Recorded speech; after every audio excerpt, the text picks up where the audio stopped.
Vous êtes en quelle classe? Au revoir mes enfants.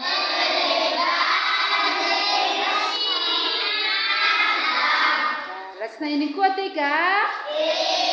Makanya oke.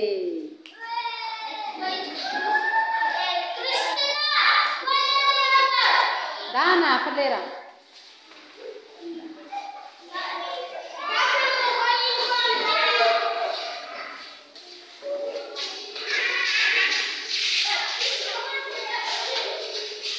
Makanya